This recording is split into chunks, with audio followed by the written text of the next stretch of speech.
Virwani, Chief Operating Officer, Embassy Group. Aditya Virwani is the Chief Operating Officer of Embassy Group, a leading real estate development company in India. Virwani oversees the company's operations, strategy, and growth. With expertise in real estate, hospitality, and business development, he truly has played a key role in Embassy Group's success. A hearty warm welcome to you, sir. Moving on, I'd now like to call upon our next speaker, Dr. Devi Prasad Shetty, Chairman, Narayana Hrudayalaya Limited. Dr. Devi Prasad Shetty is the Chairman of Narayana Hrudayalaya Limited, a renowned healthcare provider in India. A pioneering cardiac surgeon, Shetty has revolutionized healthcare in India by making quality medical care accessible and affordable. A hearty warm welcome to you, sir. I also now take the pleasure of welcoming our next speaker, Kimball, Trustee, Boston University. Kimball is a trustee of Boston University, one of the world's top research universities. Kimball has a strong background in business, education, and philanthropy. He has served in various boards and committees supporting initiatives in education, healthcare, and the arts. A hearty warm welcome to you. Moving forward, I now take the pleasure of welcoming Munukutla, Chief Executive Officer, Bengaluru Airport City Limited. Ladies and gentlemen, Mr. Rao is the Chief Executive Officer of Bengaluru Airport City Limited, responsible for developing and operating the Kempegowda International Airport City. Mr. Rao has extensively experience in aviation, infrastructure development, and business management. A hearty warm welcome to you. I would also now take the pleasure of welcoming our next speaker, Vikrant, Shrotriya, Managing Director, Novo Nordisk India Private Limited. Vikrant is the Managing Director of Novo Nordisk India Private Limited, a leading healthcare company. Vikrant has expertise in the pharmaceutical industry with a focus on diabetes care and management. He has worked extensively in the healthcare sector, driving business growth and innovation. A hearty warm welcome to you. And now, ladies and gentlemen, I extend a warm welcome to our moderator, Anshul Gupta, partner Boston Consulting Group. Anshul Gupta is a partner at Boston Consulting Group, a leading global management consulting firm. Gupta has expertise in strategy, operations, and transformation across various industries. He's a sought-after speaker and moderator on business and leadership topics. On that note, ladies and gentlemen, firstly, let's have a big round of applause for our esteemed panel on stage. And with that, I would like to leave it to the moderator to take the discussion forward. Thank you. Good afternoon, everyone, and warm welcome to all our 5 panelists, Mr. Rao, Raj, Aditya, Dr. Devi, and Vikrant. In fact, Dr. Devi and Raj are also on the advisory board of KWIN City, the Knowledge, Wellbeing, Innovation City. We will talk more about that in the discussion. So I just wanted to set the context on the key topics we will be discussing today, right? So if we look at the innovation clusters globally, they play a critical role in transforming the economies, right, by ensuring cutting-edge research, bringing in the global talent, and fostering industry-academia partnership. There are many successful examples of global innovation clusters. There is Mass Bio in Boston, right, the Boston Innovation Cluster. Then we have Kobe Medicon Cluster in Japan. There is Biopolis in Singapore.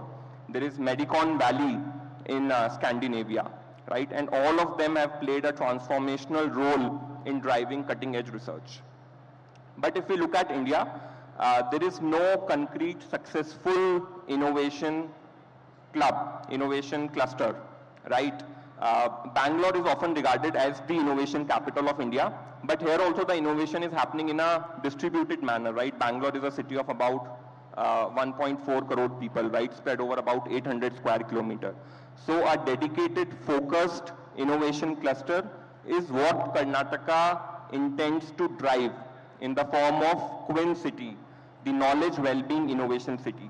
This city is being planned about 50 kilometers from the airport as well as from the city center towards the northwest side, which is between Dabaspet and Dodballapur. This is being developed over 2,000 acres in phase 1, extendable to about 5,000 acres. And the idea is the city The KWIN city will have global universities, it will have global healthcare facilities, R&D centers, startups, all working together towards the agenda of innovation and research. So in this context, we will discuss today on what could be the roadmap or key elements of the strategy to set up a successful KWIN city, which will then become the blueprint for next 10 innovation clusters in India. So we will have our discussion in 3 subtopics, starting with subtopic 1, which is witnessing from vision to reality. What are the foundational blocks or building blocks of an innovation cluster? So my first question to you is towards Raj. So Raj, you have been the driving force of Boston Bio Innovation Cluster since about 20 years. What are the key building blocks which KWIN city needs to have in place if it were to transform into a global innovation city? Anshul, that's a great kickoff question. And one temptation is to go into fantastic theories of innovation. But this is not fantastic theories of innovation. This is practical lessons for KWIN City. And I've not only done it in Boston, when I was in Silicon Valley, I was twice CEO of Silicon Valley Startups. So you might think, what are the lessons from Silicon Valley and Boston for KWIN? I think there are a few, but I want to be more boring. In fact, just to help my panelists out, I'm going to give the most boring answer of the afternoon, so they'll all be really exciting. I'm going to say part of it is just good old-fashioned, for lack of a better phrase, salesmanship. One of the things we learned in Boston when we were trying to grow our pharma cluster, we had 0 pharma labs 20 years ago, was just get out and talk to them and explain to them what we were doing, why they should not hate Boston and Massachusetts anymore, why they should put labs here. When we were trying to develop the seaport, Boston Seaport, like many, was an abandoned area. It was a simple proposition by the mayor and the state. You can get better land, cheaper, with faster permitting and better infrastructure. And so the first thing I would say to the minister, to the team at Karnataka, to people looking at KWIN on, talk to the businesses already here in Bangalore. We found in Massachusetts over 95% of the tech jobs that we grew, and we grew really well, were from companies already in Boston and Cambridge. Your best customers right there. So in part this overlaps with what you might talk about, but I would talk to the major developers with a simple proposition. KWIN's coming, better land, much better infrastructure, faster permitting. I talk to every large company here, the 300 or 500 that are growing, get the message out. When you look to expand, there's a better option coming. That's the key, because Bangalore is so crowded, it's such a vital technology hub already. If you were starting at a low end, like some cities are, I'd have a very different answer. But right now, build on your strengths, and I'll say most boringly, the number one strength is the developers, the companies already here. And then I'll conclude with one final thing. Startups.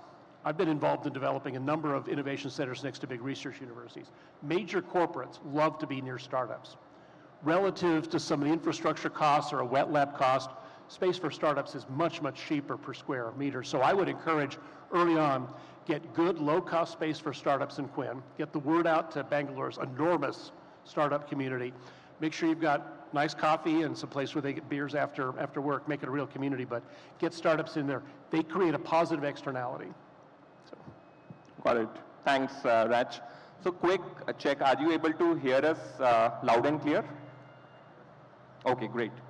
So Raj, one of the key elements you touched about was getting people to live there together, right? And that brings me to the next point to Aditya on livability, right? Since you are on a mission to create India's most aspiring livable spaces, right? What elements of livability does the KWIN city needs to adopt in order to ensure that it adopts a wellness first and livability first approach? Okay, so I'm actually going to pick up from your point because it was really relevant that at Embassy, 83% of our leasing is actually the same customers coming back to us and growing again. So yes, you have new companies that are entering India, and these are seeds that are being planted for the future, but a lot of it is the JP Morgans and the Nvidias and the Novo Nordisk who are in India, who are continuously growing, and these are massive multi-billion-dollar companies continuing to growing. And what is that one trend that we see in India besides the talent, which is a big one, is the availability of good space. And the reason why companies like Vikrant are in parks like Embassy Manyata, Embassy Tech Village, is because of this livability factor. It's because we're able to create this total ecosystem, total business ecosystem, where you have amazing pedestrian access, amazing landscape where people can walk through the campus without feeling the heat. It goes into design, amazing amenities of sports, recreational, hotels, restaurants.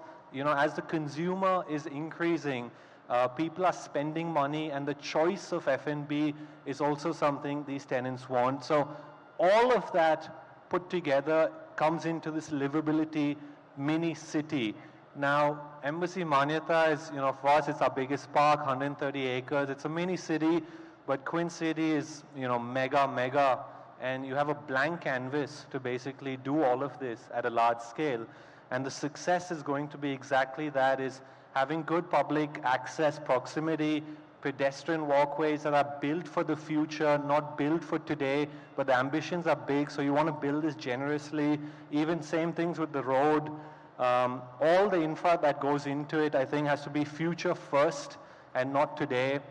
So all of those, the choice of mixed use and the way you do it, I would actually take a page out of Mr. Rao's beautiful airport. I think they've done a fantastic job, because you can't just, the ambitions of doing a knowledge and R&D and wellness and, you know, all of this, but you can't just do it like that. You have to build the people first, bring people there. Retail is a big part of that. Then start building these grade A offices and then start filling it up. So the whole strategy on that, I think you got the best advisor in BCG. I know you guys have an amazing architect. We're using him as well, Alok Shetty, on an 80-acre residential that we're doing in Embassy.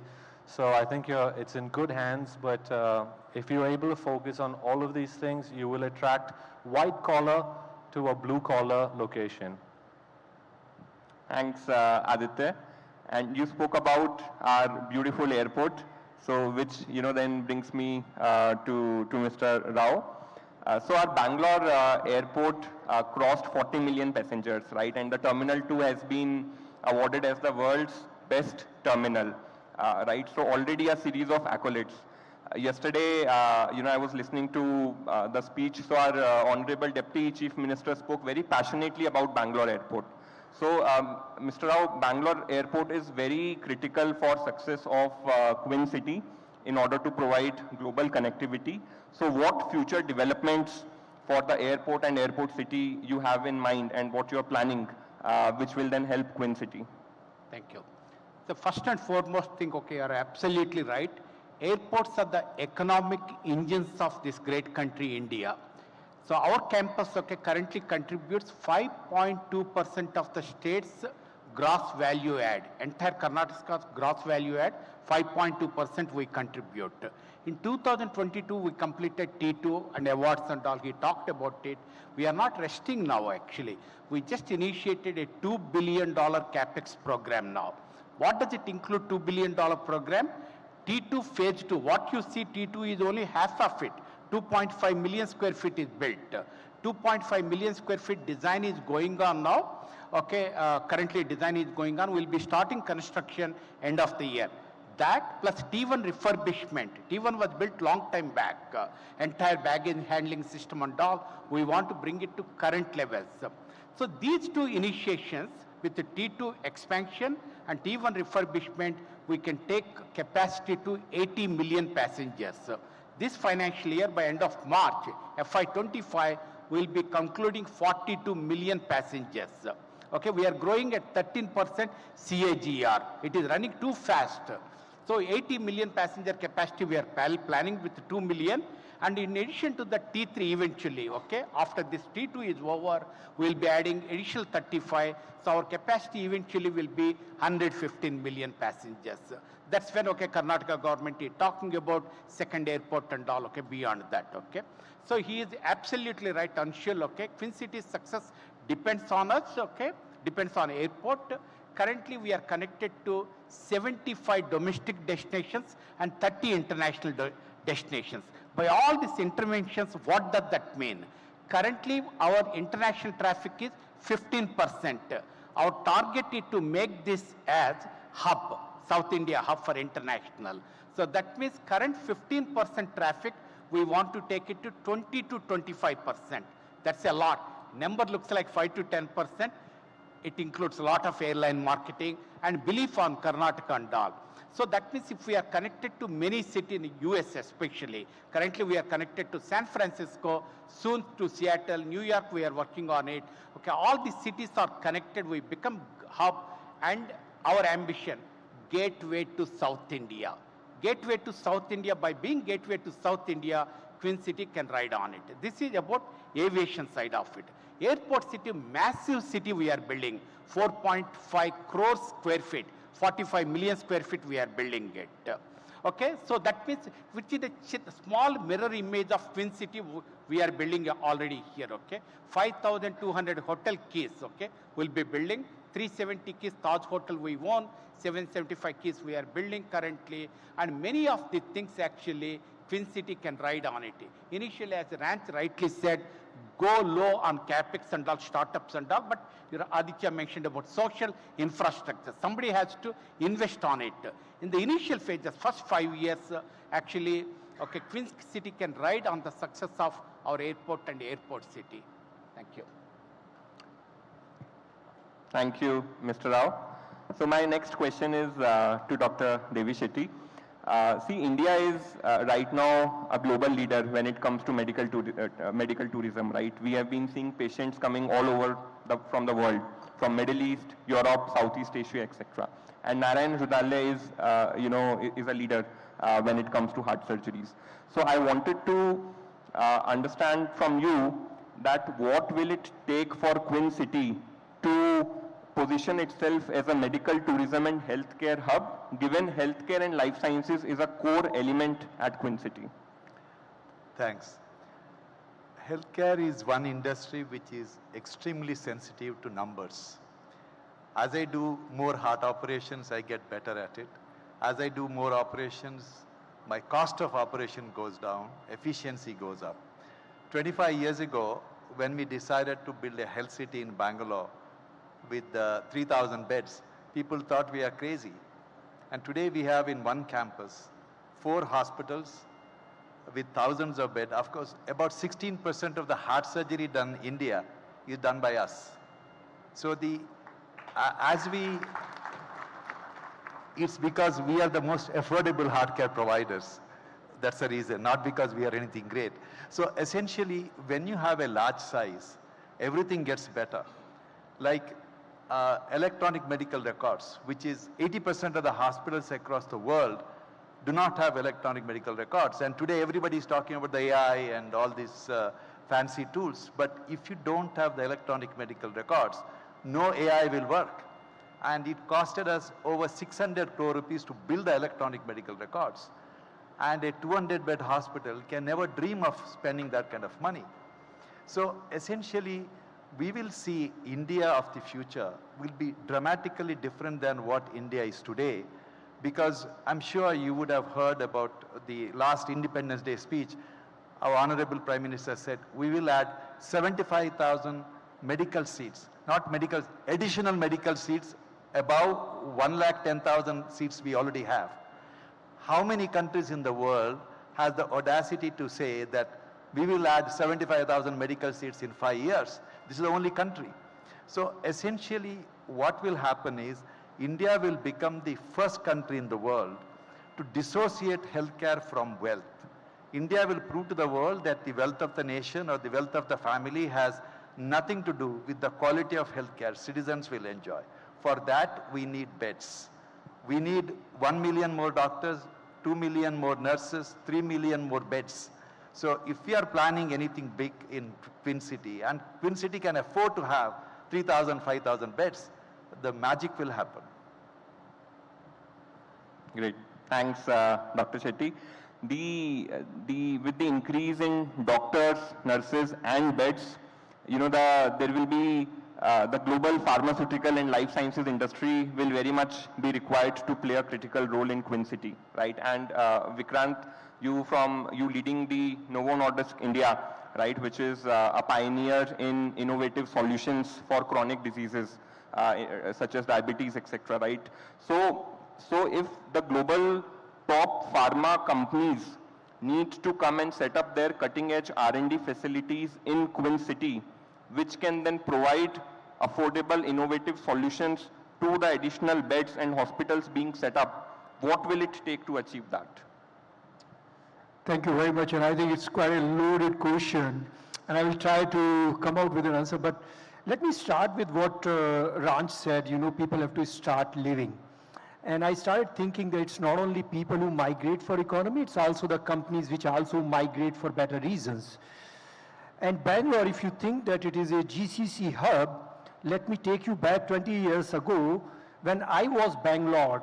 I came first and we had a company of 20 people and we hired the first employee for our shared services. That was the first employee 20 years. Cut to 20 years, today we have got 5,000 employees in Novo Nordisk alone working in life sciences. And they are doctors, they are engineers, they are a statistician working in cutting-edge research, not only research, but also finance, logistics, and many other specialties.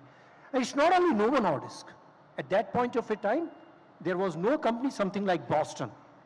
Now there is a Glaxo, there is Lilly, there is Merck, there is Astra, there is Regeneron, there is Teva, there is Takeda, and many more. 45,000 employees have come in from virtually nowhere. Cut to this twin city. I think what has worked in Bangalore, you require a sustainability and the reliability in terms of infrastructure, in terms of connectivity, in terms of the resources. I think what you require, livable space, what Aditya said, like we are housed in Manyata Tech Park, that was not there 20 years back. But as it grew, now there are many parks like Manyata Tech Park. 2 of them actually, embassy themselves has got. You require livable space. You require a very coherent, you can say interconnected infrastructure or integrated infrastructure where airport connectivity is there, which already exists. You require education system. Why the GCC worked? Because there was a stream of these graduates coming out across Karnataka. And I was amazed that 120 engineering colleges are just there in Bangalore. 40 pharmacy colleges are just there in Bangalore. And if we have got education infrastructure where graduates come with this cutting edge science and knowledge, and we also give back in terms of training them, I think they provide the resources. We also require the sustainability and reliability of course, the tax regimes, of some of the rebates, but that's not alone. I have seen that most of the production capabilities, most of the research capabilities, they don't go to the cheapest places. If you see, they are actually at the costliest places in the world. What we require are the enablers to make it happen. And I think overall archive principle, if I see in the biotechnology space, we have the recent policy from the government of India, BioE3 or BioE4. If we can integrate the national policy of BioE3 and BioE4 to this KWIN city and bring the integrated development, I think a dream of starting it, living it can be realized. And lastly, I would say to dream and to design is a little easier, and then to live by it over the years, to scale it up is another part of it. And I hope that with this imagination, we go to that path.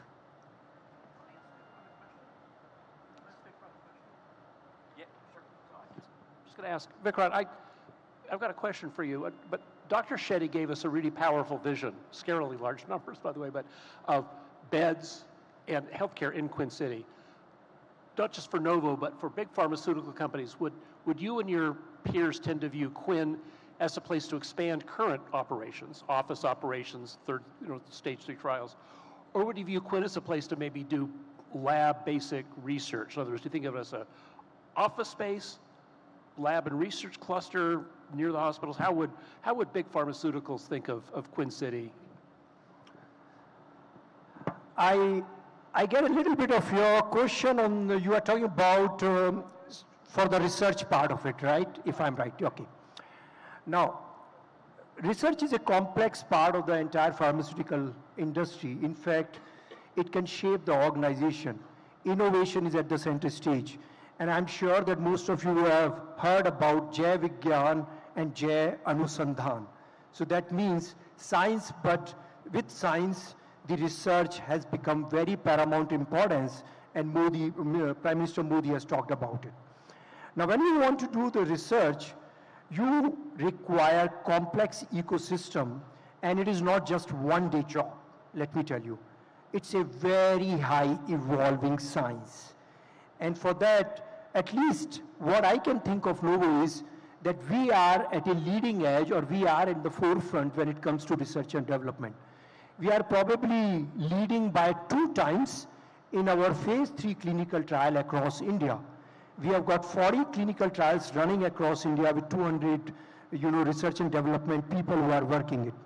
Now, to take it from that research and development to the basic science, I think you require the biostatistician, you require the bioinformatics guy, you require the biomechanics, you require the bioengineers, you require the microbiology science, and that entire ecosystem I can only resonate with this Scandinavia, system, where it is in the Skane region, Denmark and Sweden.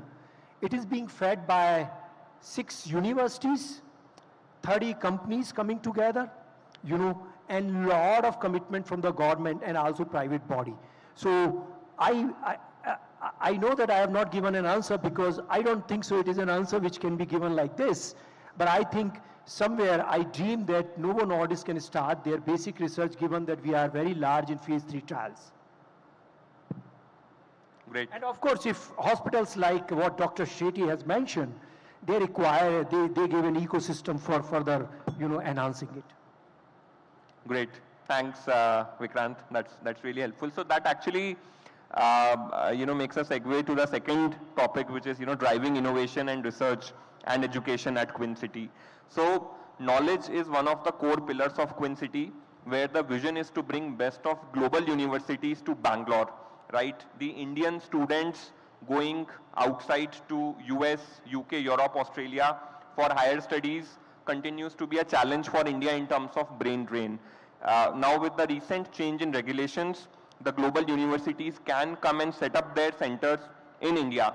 And hence, that's where, Raj, since you are the trustee of Boston University, I wanted to understand that what will it take for global universities, top 200 universities, to come and set up their center in KWIN City? What should government be doing, and how the industry-academia collaboration be promoted? Thanks. Let me start. I'm just going to ask the audience a question so I can kind of frame my answer. How many people, raise your hand and raise it all the way up if the answer is yes. How many people have heard of an innovation district called Kendall Square? Not many. So Kendall Square is in Boston. It's next to MIT. It is, by the way, the most innovative single square mile on the planet Earth. There's more innovation there in its square mile than any square mile in Silicon Valley or anywhere else. So I'm going to tell you a little story if I can, because it'll help this. That was where we were putting biotech and pharma when I was a government official 20 years ago, when I was about 12. In 2011, the president of MIT, Susan Hockfield, and I co-chaired the Kendall Square strategy. So it is the world's densest innovation cluster next to MIT, 2 miles from Harvard. And we had a group of other CEOs, about 6 of us, that drove it. We got a BCG did the work. And we all thought starting out the answer was going to be more labs, more startups, bring in, robotics. As we talked to the people that worked in the labs, as we talked to the people that worked at MIT, as we talked to the venture capitalists, as we talked to the biotech firms, as we talked to the executives, particularly the R&D people of the big pharma companies, what they said is one word: boring. What came through was they loved working there, they loved the community, but it was a boring place to be. There was only one decent restaurant, legal seafood. You could not buy a fresh chicken breast or broccoli there. You couldn't get your dry cleaning done. One woman said, I can't start or end my day in Kendall Square. What she meant was, I can work there. I can have a fantastic professional relationship. I can meet competitors as friends, but I can't get much done there. So out of that strategy came a recommendation, not about labs, increase by 4-fold residential units in Kendall Square. Go from 5,000 to 20,000. because as you know well, residential gives you the support for the retail, for the F&B, right? Food and beverage retail. We did that, and by focusing on that live, work, play aspect of an innovation district, we doubled life science employment in about 7 years. So weirdly, how do you grow biotech jobs? Apartments and inexpensive restaurants. So when you ask Anshul and we talk, these themes come across, all four of us, don't make the mistake we did because we were dealing with an old 100-year-old district. You've got Queen City and Greenfield. Start from the beginning with residential plus startups plus big companies plus food and beverage. Make it a live, work, play to start, because now I'm getting the answer. I'm giving you the answer you asked for on education. This isn't going to be a remote campus with leaves and walls and trees and grass all by itself. Whatever academic institutions go there want to be literally enmeshed side by side with hospitals, with food and beverage where their students can go, with startups where maybe when they graduate they work, or they can intern with a startup, with big corporates that might hire them. So it's that kind of interconnectivity side by side that I think is going to be key to bring in educational institutions, because then you've got this incredible sweet spot. World-class infrastructure, nonstop flights to Boston, not yet, but they're coming. One of the most modern, maybe the most modern innovation city in the world. Great technology, great healthcare, and your university can put some of you here, and here's your place to be if you're for a university. You now are connected to the largest country in the world, to one of the most technically advanced countries in the world, in the best place where your faculty and students will love it. So that's my thought. I'm excited by Queen City, so. Great. So on that, I have actually a follow-up question to Aditya, right? So Raj spoke about the social infrastructure, right? Different elements of social infrastructure like, hotels, shopping complex, residential societies, schools, right? All of that are key elements for setting up the Queen City. So we wanted to understand from you that how should government be thinking about the right asset class mix for social infrastructure? How should the right phasing be, because we don't want to be creating dead assets? And how the government should be thinking about connectivity of Queen City from the core Bangalore city? Yeah. So actually my friend Ranj answered a lot of what I would have answered to that, but it really comes down to, it comes down to people, right? You're trying to attract the best talent into this place, which, let's be honest, it's in the suburbs. It's a blue-collar place today. We're now trying to create this as a city center. You're trying to attract the best talent to the best companies, and these are the ambitions. And how do you do that without housing?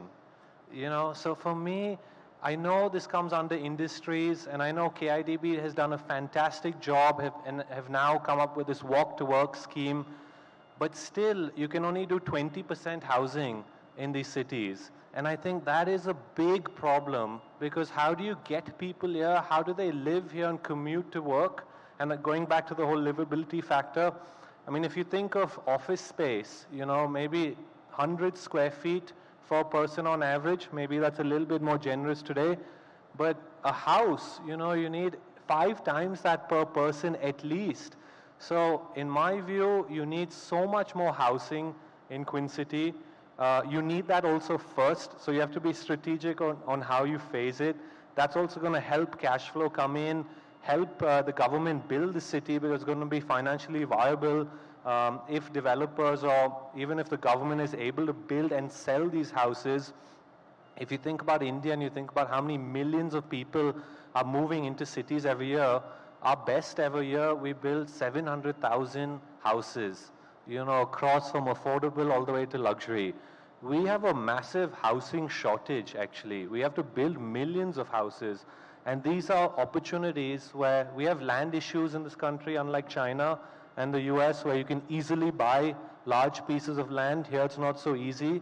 If the government's able to do that through policy, through fair reforms that compensates landowners and acquires a city like this and offers a decent chunk towards residential, that would be my suggestion of how you start, how you bring people there, make it affordable for them as well, and then you start slowly adding on the social infrastructure of F&B and restaurants and grocery stores, and those are what people need to live.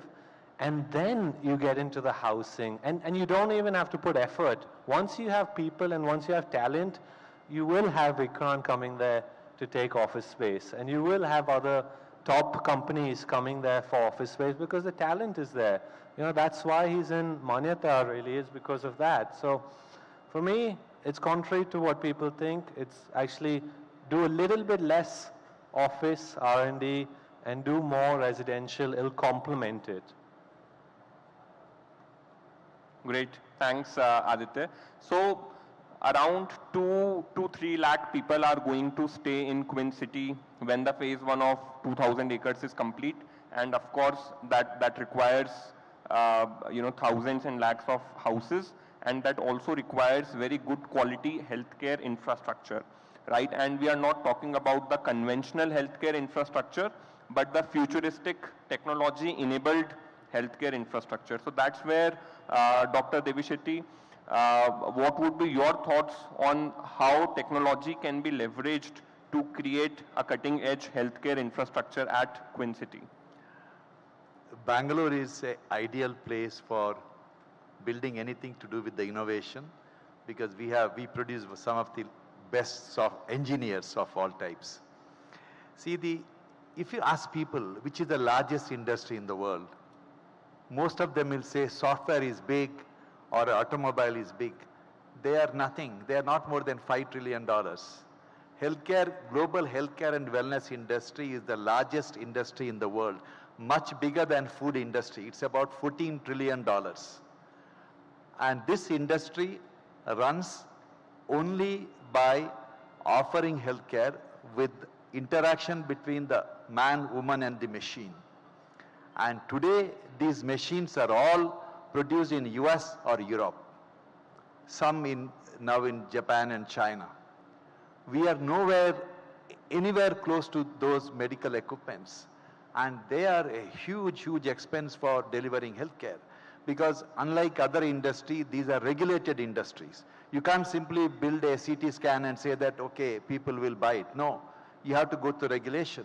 So we need some place in India, we have fantastic hospitals, but we really don't have a single large company which has a global recognition for producing medical equipment. So there is a huge, huge requirement, because largest buyers of medical equipment in the future is going to be India. Because China has already bought enough equipments. Of course, it requires upgrading. And they are now becoming very efficient in making their own equipments. But India is lagging very much behind this. So this is very, very important that KWIN city invests on the infrastructure for creating medical equipments which can interact with human body. And for any of these things to happen, you need large number of engineers, large number of hospital beds and regulatory framework, which we have. So there is no doubt that there is a need for large-scale investment on medical equipments, because this is going to be the largest market for them. Thanks. So basically, India needs to reduce the dependence on imports of medical devices and medical equipment, and that is what, one of the focus areas of KWIN city, to develop that kind of infrastructure and technology for indigenous production of medical devices and equipment. Agreed. And that also, requires focus on specific areas, not just medical devices equipment, but the broader pharmaceutical and life sciences industry. So that's where, Vikrant, what are your thoughts on, should KWIN city be focusing on some specific areas or topics, or should cover the width of the life sciences and pharma space? I mean, if we spread too much, it would be very thin, to be honest, and we need to focus somewhere.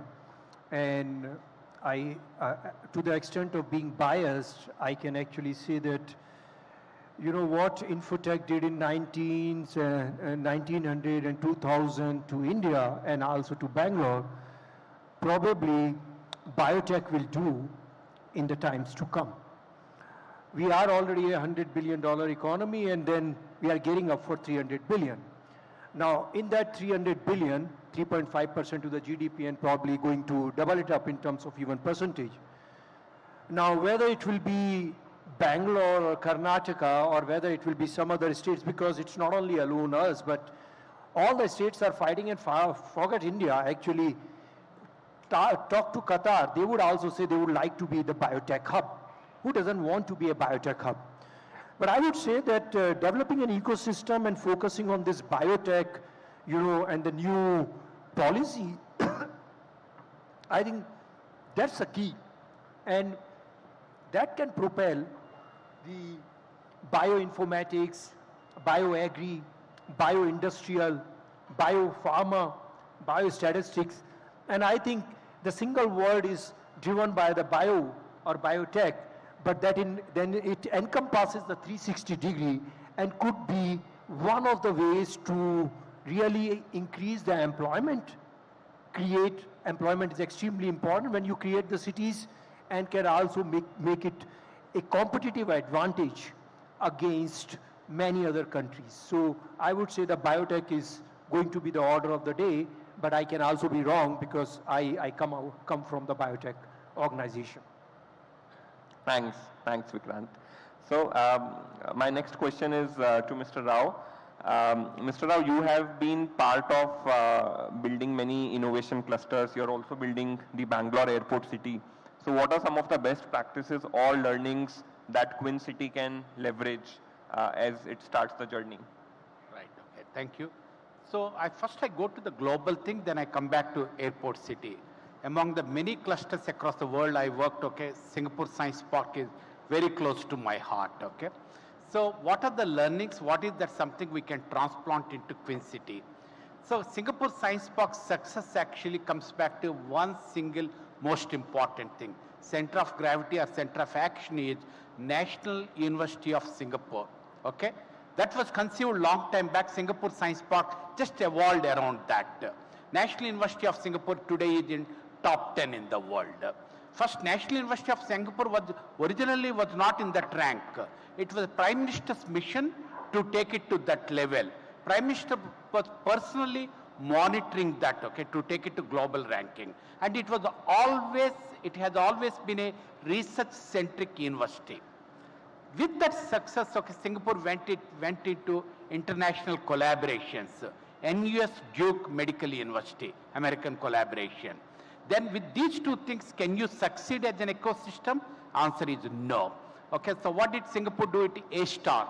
A-Star is equivalent to Scripps Research Institute of San Diego, while Boston is one big cluster for bio and San Diego is mega cluster. Scripps is very close to my heart because that's the only place where 2 times Nobel laureate Professor Sharpless works there. So Singapore modeled that, in line with that, and invented A-Star. That's big success. All these models actually KWIN city can do it. With all these things, what Aditya mentioned, can the system evolve? No, we need a vibrant culture and all. After all, cities are built for people. Cities are not machines. So there is something called Holland Village and South Buona Vista nearby in Singapore, where public housing development board, very cheap, highly subsidized by government. In fact, that is the Ivy League case study, Singapore's HDB case study, That one to massive expenses, $30 million, $40 million, bungalow houses in between. So all classes of housing is there. And vibrant Holland Village, whatever Aditya talked about it, pubs, nightclubs, all those things are all there, That is also taken care of, This is something very interesting. Then finally, startups. Singapore has got Block 71, very successful model. Block 71 is again part of that cluster, Block 71. Whatever Singapore Science Park success is because of Block 17, idea is conceived there, then it goes to incubated, then after that accelerators kick in, of course venture capitalist funds work nearby. If somebody doesn't know much management about it, there is INSEAD campus nearby, they can enroll for the courses. Can you see that each one, how it impacting others? This is what exactly KWIN city wants, so needs actually. So Bengaluru, we have got startups here and there, Koramangala. Why, like Block 71 Singapore has got, why can't we have? I just want to try, I got this idea, this Kempagoda Adda, just for argument's sake. We call it Kempagoda Adda, where the young boy sitting here. a 10th class student, intermediate student. It is not meant for BTechs and all, MTechs and all these people. Even a 10th class kid, 9th class kid can come here.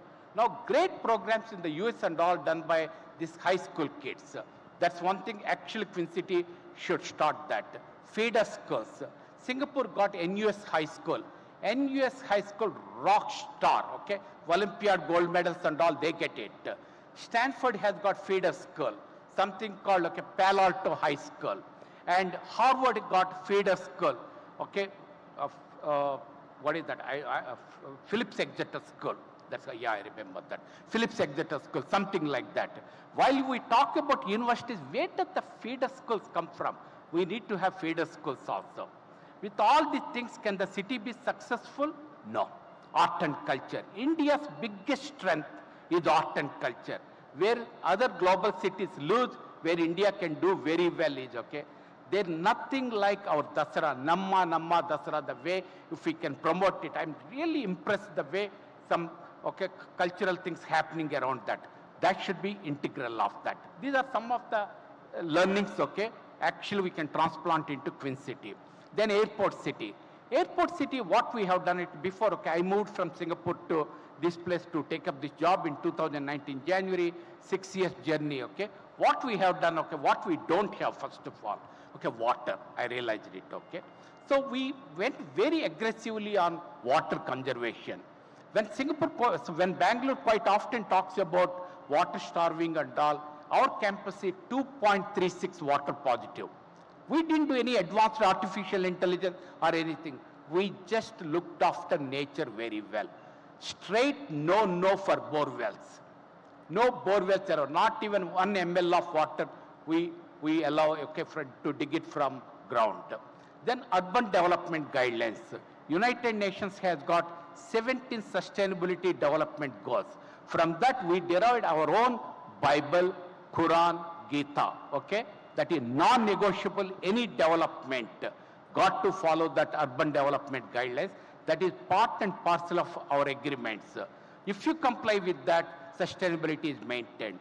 Green and parks, whenever I take pictures in our campus, I send to my friends, first their reaction, which part of US city is, okay? Okay, that's how we maintained it. All this is, okay, nothing, okay, all our own technicians, our own workers, our own engineers did it. But some have got international things. These actually can be transplanted. Last part of it is, okay, Aditya and okay, a gentleman has mentioned about it, okay, we shouldn't be spending too much in the initial stages on the capex. So Queen City should ride on Airport City.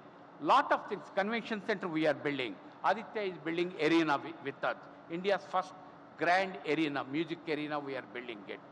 And then hotels we are building, okay. All are readily available infrastructure, okay. Queen City can ride on this, take Bengaluru Airport City as a launch pad or a springboard. So both can coexist, but initial stages, okay, Queen City can ride on Bengaluru Airport City, followed by mega scale, okay, Queen City they can develop, okay. Thank you, Mr. Rao, for that. Very helpful. So with this, we come to the conclusion of the panel discussion. I just would like to quickly summarize the key stakeholders who need to come together for development of Queen City. Universities, hospitals or healthcare facilities, research centers, corporates, startups, real estate developers, financial institutions, and government. All these stakeholders need to come together, and the core building blocks of Queen City would be first, availability of a good quality social infrastructure, which is hotels, housing, office space, recreation facilities, entertainment facilities, excellent connectivity from the airport and city, not only via road but through public transport like metro rail or suburban rail. The second one is synergy between all these stakeholders which I spoke about. Third is well-planned urban environment. Fourth is then bringing in the anchor global players across each of these stakeholders. And finally, bringing in the right talent to make all of this happen. So with this, we would conclude the panel discussion. Thank you to all panelists for such an engaging and insightful discussion. Thank you. We can take few questions from the audience.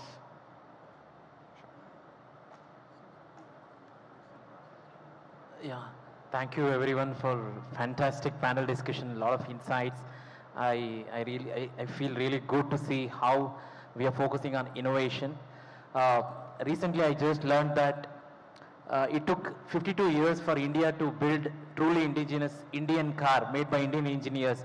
All the parts procured in India, like Tata Indica took, they did it in 90s. So I was wondering, when you look at all the products that we are buying, whether it is mobile, TV, cars, we're all buying all the global brands. I was wondering how we can do more innovation in India where Indian products are sold across the world. Of course, Twin City can be a great enabler there. So, and when I start looking at universities,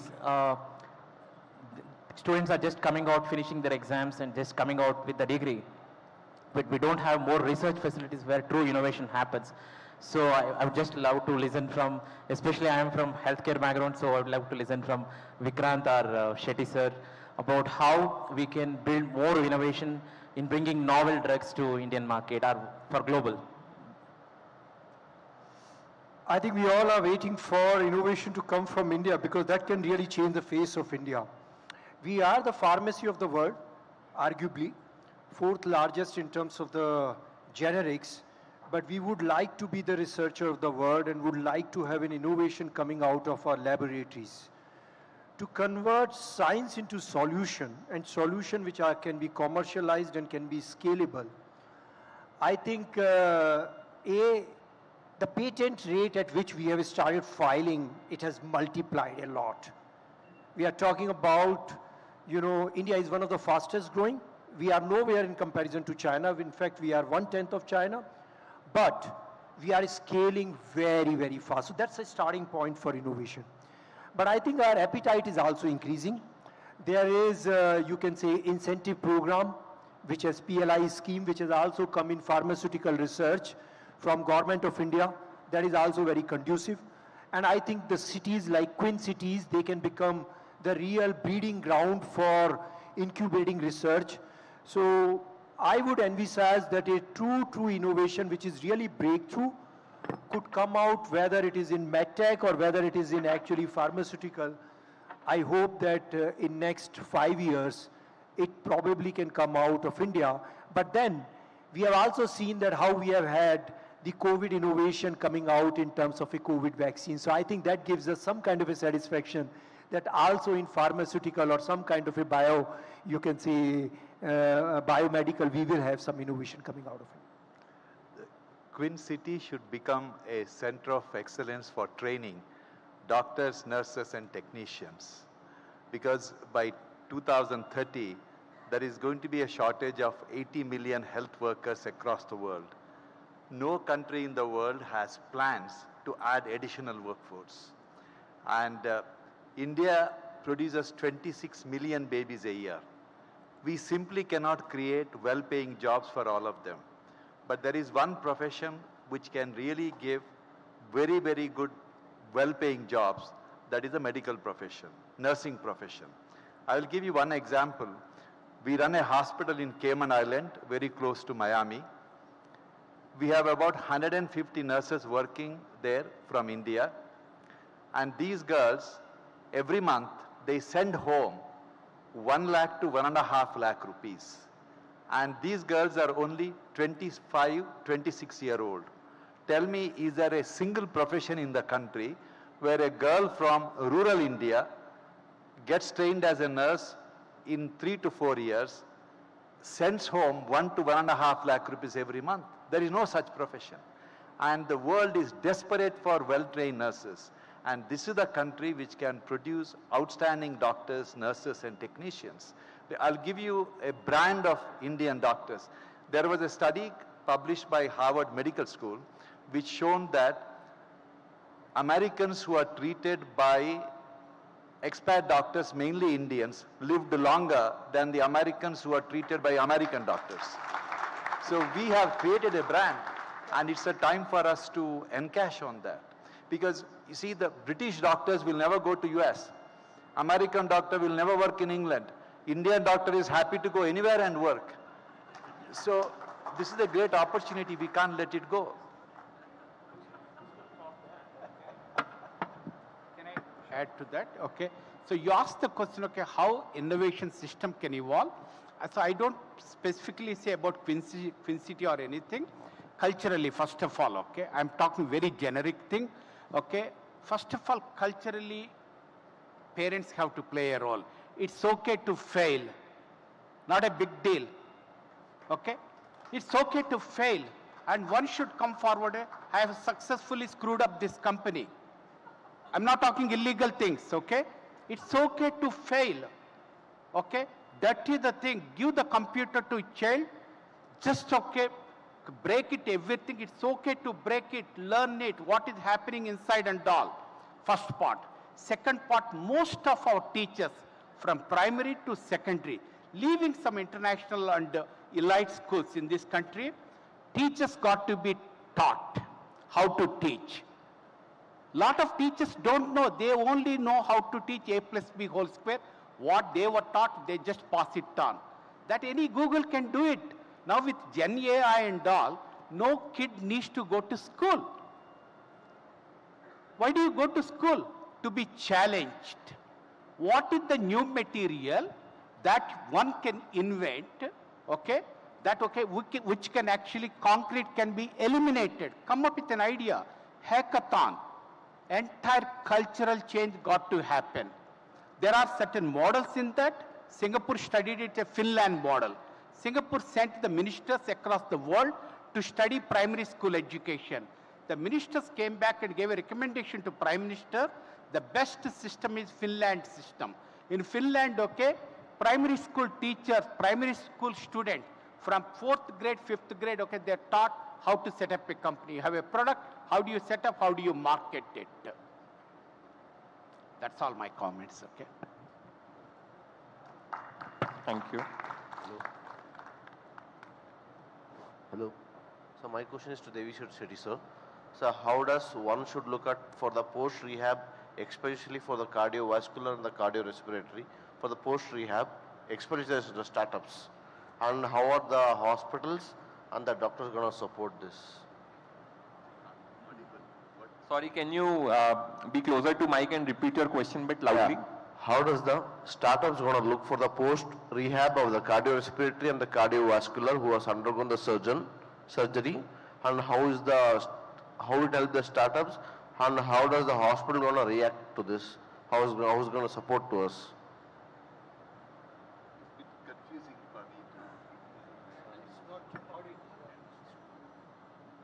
I'm not able to understand the. Yeah. So how is the role of the startups? You're saying what is the role of startups in cardiovascular surgeries? Yeah, for the post surgeries, for the rehab, where the startup should look at it. Okay, so he's saying... And how is the hospital gonna react to this? Okay, so he's saying what is the role of startups in cardiovascular surgeries and post-surgery recovery? So in what part of value chain the startups have role to play, Sure. and how will hospitals and the healthcare system react to startups participating in it? See, there is a great need for disrupting this industry. This healthcare industry has to be disrupted.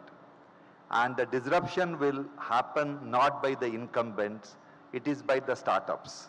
So there is no doubt about the need of a startup to disrupt this industry. Now, this industry, the startup must work with the incumbents like us. We are currently invested or supporting many startups trying to do their own things, and we support them either financially or providing them the access to patient data and things like that. But if this industry doesn't get disrupted, 80% of the world's population will not have access to healthcare.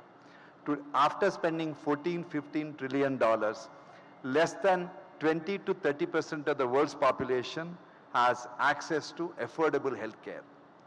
70-80% are deprived.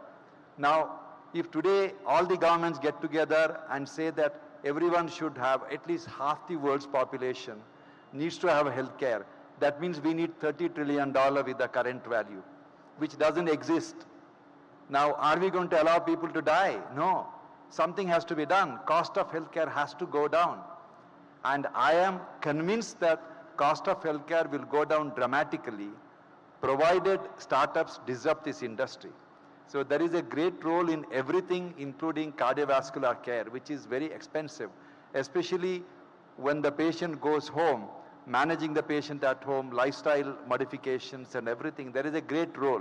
So if there is any startup who wants to do something, we would love to work with them.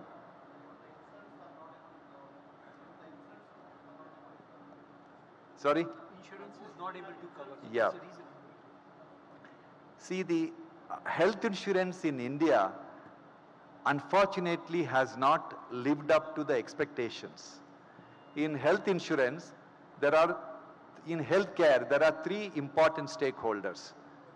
There is patient, and there is a hospital, and there is a insurance company and a patient. Hospitals do not trust the health insurance company. Health insurance company doesn't trust the hospital. And the patient doesn't trust both parties. And those two parties don't trust the patient. So essentially there are three important stakeholders in delivering healthcare who do not trust each other. As long as this equation remains like this, healthcare will not be disrupted. That is the reason why we decided to become a health insurance company. When a hospital becomes health insurance company, everything will change. The reason is, as I said, 16% of the heart surgery done in India is done by us. More people develop heart attack, it is better for my business. I have no incentive to prevent people from developing heart attack. The day I become a health insurance company, I will work very hard for people not to develop the heart attack, because that's the only way I will save money. Then my interest and the customer interest is aligned. Then the magic will happen. Thanks to all the speakers and panelists there.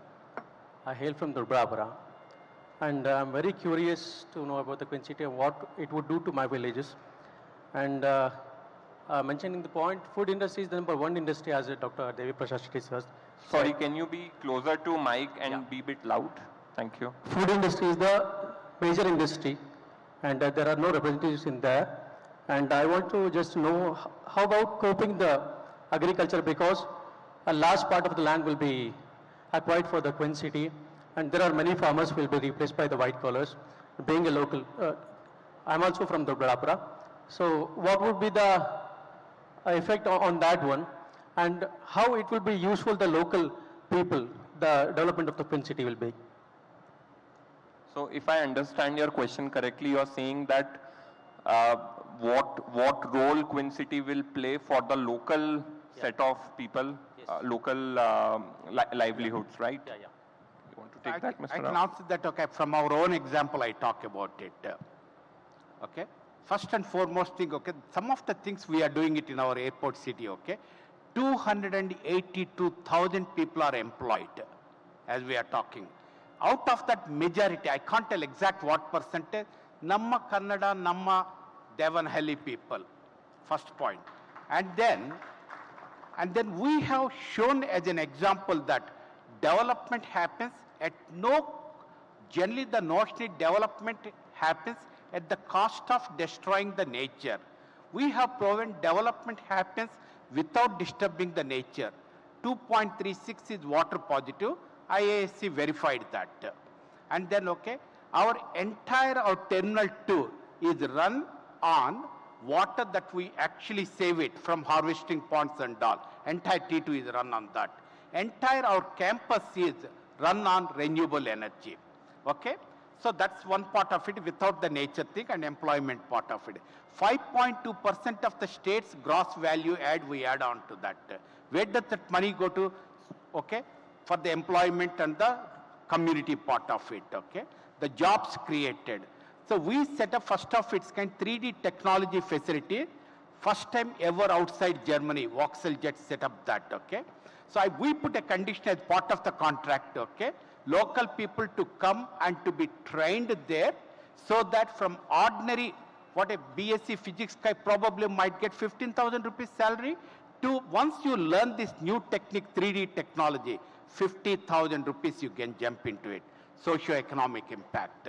First of its kind, okay, technologically advanced SAT central kitchen, Singapore foreign direct investment, okay. We set it up, that one, okay.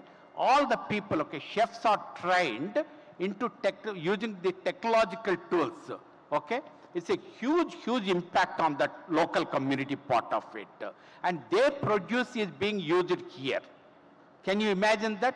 The biryani that is made in our campus today goes to Qatar and Singapore, and they plan to send it to Japan and United States. Probably you can have in Boston, okay. And all done by locals. And that food, you can use it for 1 year. Can you imagine the impact? And the EV, okay, R&D hub, okay, we are setting it up, okay. Okay, there, okay, 20 PhDs work, okay, Namma engineers working out of it. They will be sent to Kyoto labs in Japan to be trained in the advanced technologies, electric vehicles, R&D and all. See the impact. Today we broke the ground for Air India Academy. Air India Academy, Air India will put a live aircraft inside that academy, live aircraft, okay. In that, okay, 10th class pass or fail, it does not matter whether you pass or fail. Whether you know English or not, doesn't matter. What you need is a bit sharpness. They come, put their hands, just a few minutes back I talked about dirtying your computer thing. Same thing, these kids are brought there and then they're trained on aircraft maintenance, 2 years actually training. After that 2 years, they get apprenticeship in our MROs, where actually aircrafts are maintained. After that, almost they get salaries at par with the BTECs. A 10th class kid getting BTEC salary and their jobs are almost like employed. And Air India being, okay, Singapore has got 25+% shareholding in Air India, and there is likely to be, there is a possibility, we can't give guarantee, but some of these kids will go and work in Singapore. Suddenly the 10th class kids start earning Singapore dollars. And that money goes to Devanahalli. And can you see the impact of that? And this is only a beginning. We are only starting academies of this scale. Hospitality. And he talked about cardiology shortage. Hotels simply don't have trained people today. And 5,000, he did the study. BCG did the study. We need 5,200 keys. That's a lot of number. We hardly got 370 keys today, and we are going to put, okay, 770 keys hotel, we are building it. Even after that 4,000 rooms we need to build. Where does the manpower come from? We need to train them. So that means hospitality academies we need to set up. All these are all social impacts. And with the money we earn here, certain percentage goes our social activities. We run many schools in Devanahalli, all for free, and these schools are at par with any of the international schools. And we train the teachers also. Thank you. Thank you. In interest of time, we would like to wrap up the panel discussion. Some of the panelists will be available to take few more offline questions. So thank you to all the panelists for joining us. Thank you to all the audience for being there. Thank you.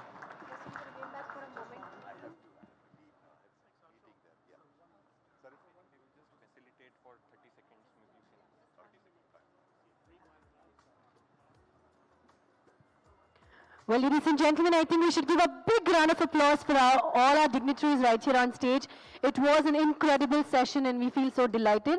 I would now request our moderator to kindly please hand over memento to all our speakers.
Well, with that, ladies and gentlemen, now we conclude this session and we request everyone to be available for the next session that is going to start in a while now.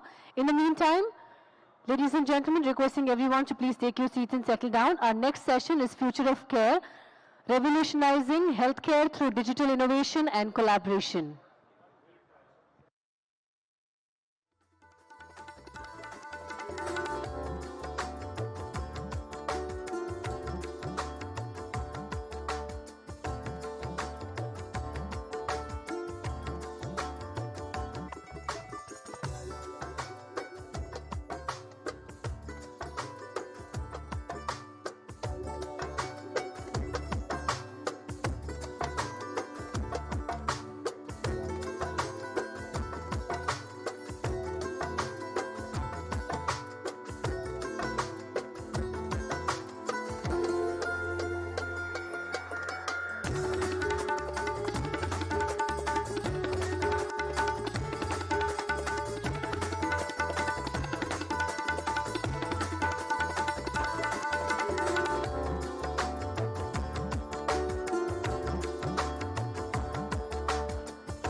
We once again would like to thank everyone for their valuable presence, and we also request everyone to kindly please clear the stage for the next session, as the next session is about to start.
Requesting all the guests to please kindly get off stage. We need to set up for the next panel discussion. Requesting everyone to please get off stage. You can have your one-on-one meeting off stage, please. Thank you.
Sanchak. Kindly requesting everyone to please exit the stage as we have the next session starting. It's a humble request. All the discussions to be done off the stage. It's a humble request if you can please clear the stage.